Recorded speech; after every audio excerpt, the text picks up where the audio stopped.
near-death experience today, bro. And I was at my grandma's house. I was visiting my grandma. She just got back from Mexico, so I was hanging out with her. I was talking to my family about, the changes that's been happening in my life right now. And my aunt told me, like, be careful of this. Once you get closer to God and really start impacting people's lives, the enemy is gonna send his whole army to harm me. And I was like, yeah, like, I already been getting bad dreams about someone taking my life the other night in my hometown, and I rebuked that. You know what I mean? But still doesn't take away the fact that I'm being attacked spiritually really hard. So now I'm in my truck. I'm driving back home to my apartment where I'm at right now. But I almost didn't make it over here. As I was hopping on the freeway, I've hopped on this road so many times. I've done this drive so many times. For some reason today, I'm hopping on the freeway on R Street. For people in Merced, right there on R by McDonald's, I'm hopping on the freeway. And there's a semi from a good distance behind me, right? And I'm like, okay, I just step on the gas, kind of speed up and pass them, and boom, I'm good. Tell me why this guy kept speeding up, so I was speeding up a little bit more. I don't really step on the gas like that. I got an old school truck, but I was stepping on it. And I looked this to my left, I looked to my right. I'm literally running out of I'm running out of space to merge into the lane, just on the far right lane. Mind you, the whole left lane is open, and there's two semis hauling ass, bro. This fool just starts coming in closer to me, closing in the gap, and I'm literally driving on the rails. When you enter the freeway on our street, I'm like literally riding on the rails, like not scratching my truck, but I'm right there on the, like, I'm literally driving on the line, and there's no shoulder, and I'm on the line. And after the rails, it opens up to a ramp. There's nothing on the right side to keep you from jumping or flying off of the freeway. And the truck, the semi, was even closing in the gap. So as I was trying to merge in my lane, he's kind of going like this, and I have no space to keep going. So I'm kind of like, I'm going as far as I can, but then right before I hit the rail, right before I hit the ramp, bro, I slam on my brakes. My dog, Benji Boy, is sitting right on my right side, and he flies, boom, smacks and hits the glove compartment, hits the ground. I'm looking to my right and my left again, thinking in my head, like, this is it. I'm gonna get sandwiched by two semis, and they're gonna end up tossing me like a tin can off of the freeway, and I'm gonna fly off to my death. I saw, like, I felt it, and I said, you know what? This can't be it. Slam on the brakes. I'm on the phone with my Thea, driving onto the freeway with my headphones on. And literally, all she hears is me saying, like, oh shit, oh shit, oh shit. Like, I literally was like, I'm gonna brake as hard as I can. And to miss not hitting the semi that passed me, to not hit him anywhere, on the side, on the back, anywhere. And then she hears me say, oh shit, oh shit, oh shit. I'm trying not to get hit rear-ended from the freaking other semi coming as fast as he's coming. So I, like, almost got squished by two semis and flown and thrown off of the ramp right in front of church, Sacred Heart, in my hometown, right across the street from my grandma's house where I grew up. That could have been it for me, bro.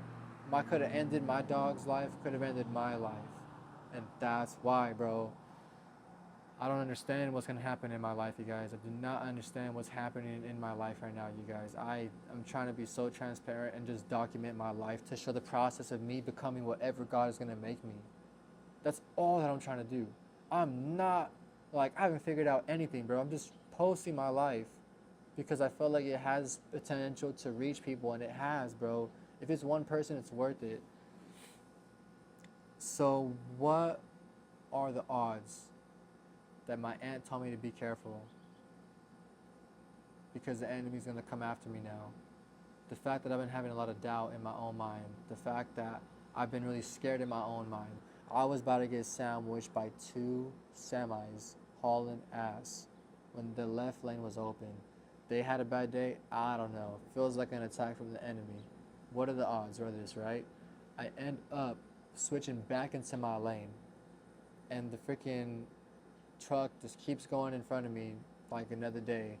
The truck behind me is hauling on my ass, so I slam on my gas pedal. I've never done that in this truck before. I heard it winding. I was like, oh shoot, yesterday my truck had just broke down on the road. So I was like, dude, I'm gonna push the gas, and I have no idea what to expect because I've never pushed the gas this hard. I push the gas as hard as I can, the semi comes so close to hitting me into my tailgate, so close. And I just kept hollering. And I'm on the phone with my tia, bro. So she's on the phone. I'm telling her a story time. And then as soon as it's done, my brain is so quick to move on to the next. I was like, oh yeah, tia, back to the story time. And we're both tripping out. We're like, wait, what just happened? Like, I wanted to tell her this story because it's my spirit that's coming alive. That's the story that I want to tell her. Like, my spirit is coming alive. And because my spirit's coming alive, that's a threat to the dark kingdom. And because of that, they're throwing everything at me right now. So I ask for prayer. More than anything, I ask for prayer. Please, that you guys can cover me with the blood, with Jesus, with everything, because I need, like, I don't even know the spiritual battle that's happening around me, and the spiritual warfare that I'm in. I don't even know how deep this is, bro. I don't know that much about my parents' story. I really don't. I don't know why he did that. I don't know why she did what she did. I don't know why they were two imperfect people that had to go out in the most extreme way. I'll never understand it, but I can only understand myself and my life. So I share on behalf of my parents because I am their legacy, I'm their bloodline, but I'm talking about my life, my experience from my eyes. And not everyone's gonna understand that, and that's okay. But I'm trying to tell you, bro, it's not just this one time. I feel like the enemy's been after me, bro. Just 1 year ago, I had just left Bible college. I moved back to Merced for 1 month. I'm smoking weed. I go to the dispensary. I'm going to the dispensary for the last time of me being in Merced. I run into a homie from back in the days, right? And I just ran into her. We started talking about, like, just started talking. She was my bud tender. She was serving me. So we were just talking about life. And she was telling me, like, dude, I'm inspired by your videos. And I'm like, what? Like, people in Merced actually, like, fuck with it? You know what I mean? Like, I don't really know. I'm not doing it for no one. I'm doing it for me. But it's just, like, crazy to have an impact in an environment that I've only known my whole life. I never thought. Again, I never believed in myself. And then we're talking about God, and I'm tripping out how I'm talking to her about my testimony and about God in a dispensary. So we end up kicking it later that weekend because I was about to leave the next day. So we're kicking it. We go get pizza. We go get ice cream. Now we're at the bar. I don't drink. She wasn't drinking. So we're just talking about, again, just talking, catching up on life. Then we go inside our Tesla and we start rolling up and we're smoking. It's about it's like we talked in the car from 1 to 3 in the morning about God. It's about everything that I've been learning from the Bible college, about all of the, like, about how everything is starting to become, you know? So crazy. We had such a good conversation. We're just hanging out, smoking in her Tesla. It's a trip. I've never, like, done that before in a Tesla. Dope experience. We're sitting in front of a road, kind of like this, sitting right in front of the road, right? This is Merced on Main Street. If anyone's from Merced, they know behind the parking lot of the Merced Theater, me and the homegirl are chilling right here in front of the road, right? We seen at 3 in the morning, where it's parked right here, right? There's the curb and then there's a street. It's right in front of us. We seen a car flying, bro. Like, I'm talking about 80 miles an hour in the freaking small town, bro. Flying down the road. There's a stop sign and there's a group of individuals walking across the stop sign. This car goes straight through the stop sign and just freaking, like, yanks the wheel, just brakes. Everyone gets out the car and starts dumping on these fools. I'm talking about, like, I seen dudes getting jumped by other dudes, girls getting their hair pulled and beating up other girls, and I was like, what the heck's going on? Me and the homegirl looking at each other, and we're like, bro, the block is hot tonight. We gotta skedaddle, right? So I'm getting in my car. I'm kind of wishing her well, like, thank you for your time. It was really cool talking to her. I had just told her, my last sentence to her was, I've been really needing, like, someone to talk to about God with. So thank you that, you can be that friend, like, that we talk about God and stuff. Because it helps keep my spirit alive when I'm feeling it with good people and good conversations about God. You know what I mean? So now she's leaving. She texted me. I was like, oh yeah, like, you live in the north side of Merced, which is the nice side of Merced. I live on the ghetto. I'm, like, across the street. I'm, like, gonna, it's 3 in the morning. Like, I got home in, like, 2 seconds, I'm across the street from Main Street. The homegirl, she's all the way across by the north, so she's driving into, like, a long road. Imagine, like, where the hospital is. She's going down a road that has, like, just straight road, probably like 60 miles an hour. and there's three individual men. They turn around and start chucking rocks at her, bro. I literally am telling you, they were throwing rocks at her. One rock hit her windshield right where she was sitting, bro. Like actually where she's sitting on the in the freaking car, bro. A freaking big ass rock. The guy threw it and it hit her car windshield right there on impact. Thank God, bro, that that car was able to absorb that impact because that's my friend. That's my friend that I had just poured into a cup of overflow. Sharing all of my life experience within like a afternoon hanging out together. Bro, that's I took that so personal. I said, okay, all right. I was over there sitting back like the enemy trying to come after me and my friends. All right, I'm gonna go back to Orange County and I'm gonna go crazy this time. I'm about to go as hard as I've ever went, and I'm about to do more than I've ever done. That was my mindset. Like I have to go back and I have to, like, this can't be it. There's no way that the light that I have is making this happen to people that I care about. And it's crazy that the light that I have, which I don't even understand inside of me, my spirit, I don't even understand it, but for some reason, people listen. I have no idea. It blows my mind. It does not feel real. I'm not even paying for ads, bro. Like, you know what I mean?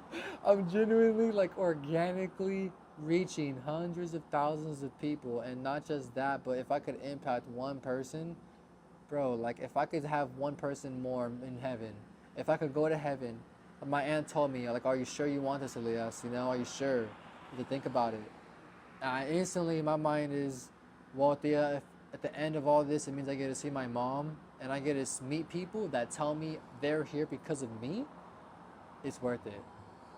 I have had everything stripped from me.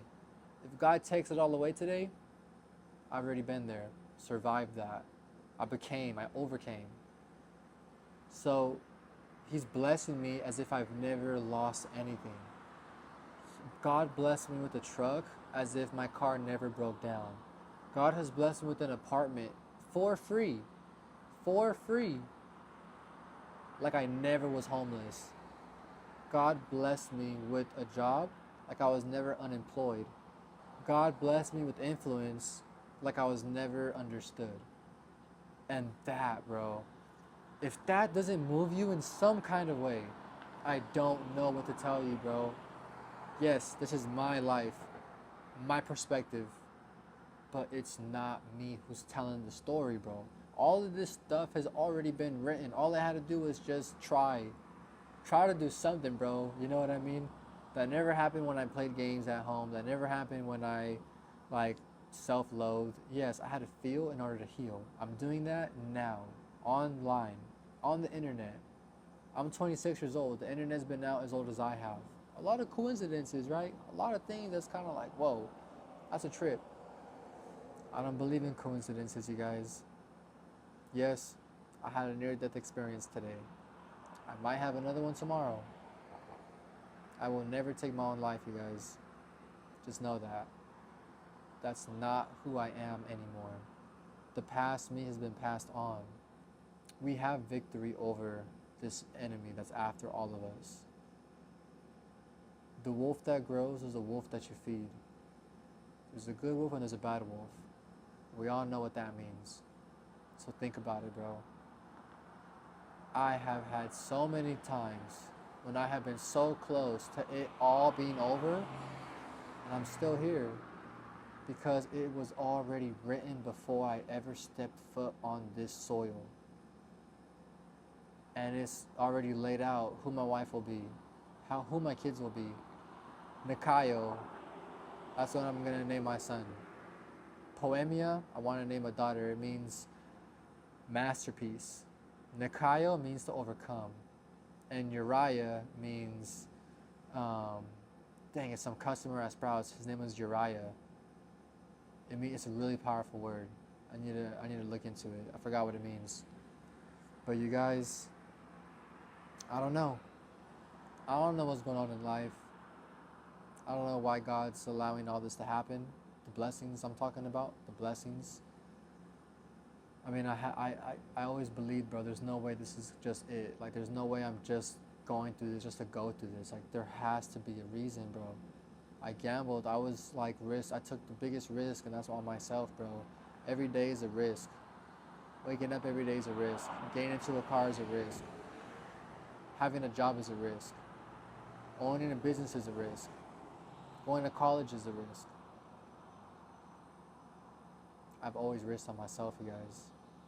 I've always risked everything on myself, and it caused me to be in debt. But the Messiah was always speaking over my chest. Just think about it, you guys. I really want the best for you guys. I want you guys to have this experience of life is when you follow the Lord, you know, lay down the things of your flesh and pick up your cross. And I'm still learning what that means, right? I'm not saying I'm doing it. I'm saying that's how I'm becoming it. So yeah, you guys, thank you for your time. It's been an honor. What an honor to join God in his suffering. That way we can join him in his victory. I'm telling y'all, it's so real.